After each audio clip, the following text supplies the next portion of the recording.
Hey guys, Leigh Calvert here with Briggs, Freeman, Sotheby's International Realty. Hope you're doing well. So you're thinking about selling your house or a property you might have. It's an investment property or however you've come into contact with something to sell, and you need to find a listing agent to help you along their way. Or, gosh, maybe you're thinking about selling it by owner, but you want to get some tips for a listing agent on how best to do that. If that's the case, I've got some selling tips on another video. Check out the library of videos on this page. Anyway, interviewing a listing agent. Now, I bring this up because I've gone through interviews with sellers who have worked with an agent previously and it didn't sell. And the questions from that kind of seller are totally different from a first-time seller or a seller that has sold before, but it went so easy, they didn't really have to dive into a more quality-based question.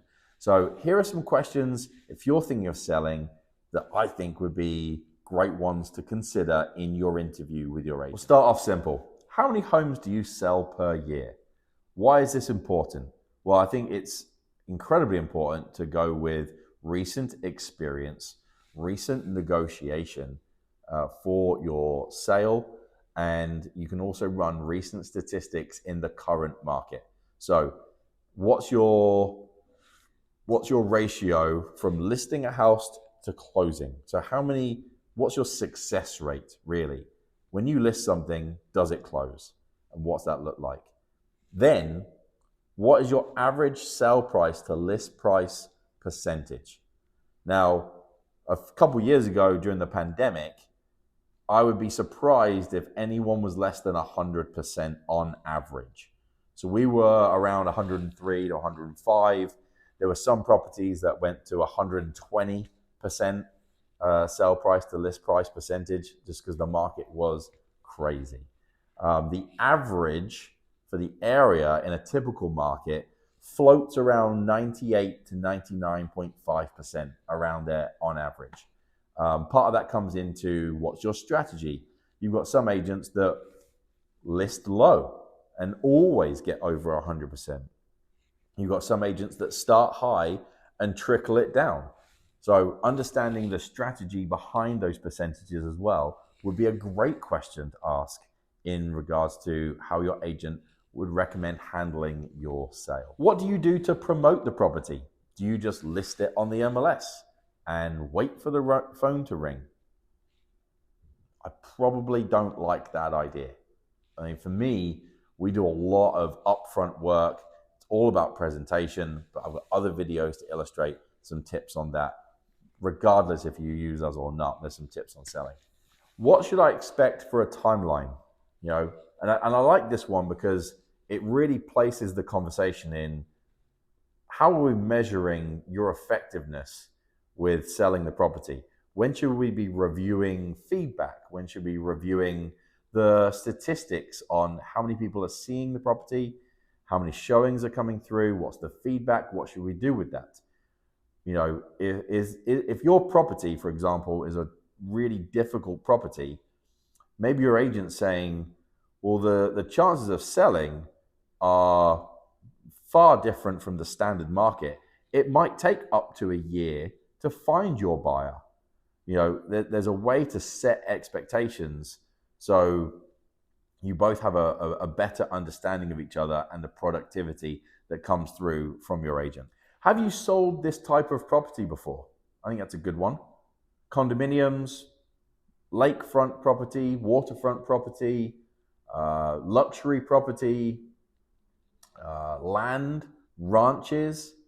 I mean, there's some very particular areas of the industry that can really revolve around the experience.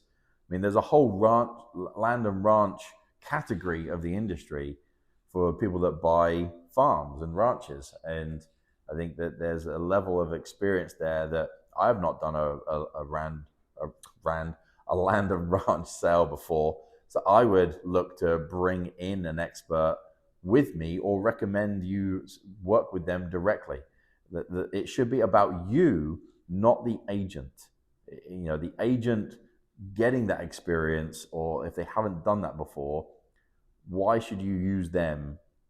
And they should be convincing of this. Why should you use them if they've not sold a property like yours before? Who do you use for photography, video, virtual tour, aerials? Who do you use for that?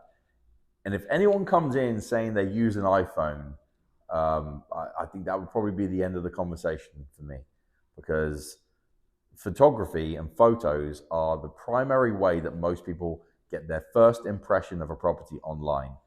If you're not spending a little bit of money to get a professional to take those pictures, I've got my opinions, but I think that should be a great question to put in there.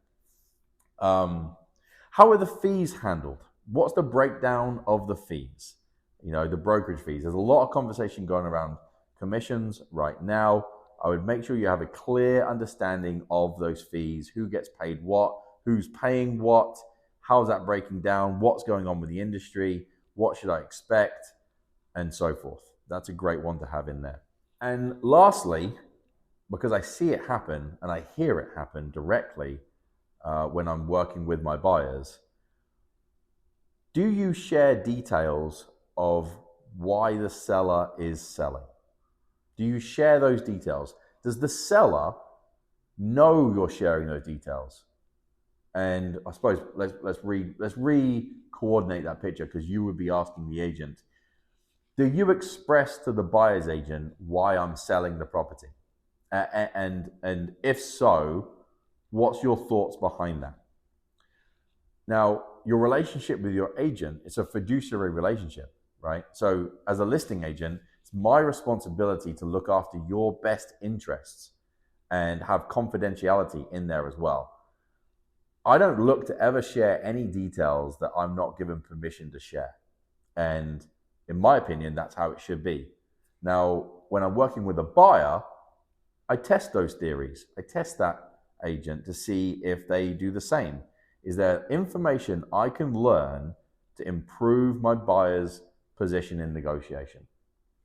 And I do the same for the seller. Is there information I can learn to improve my situation in negotiation?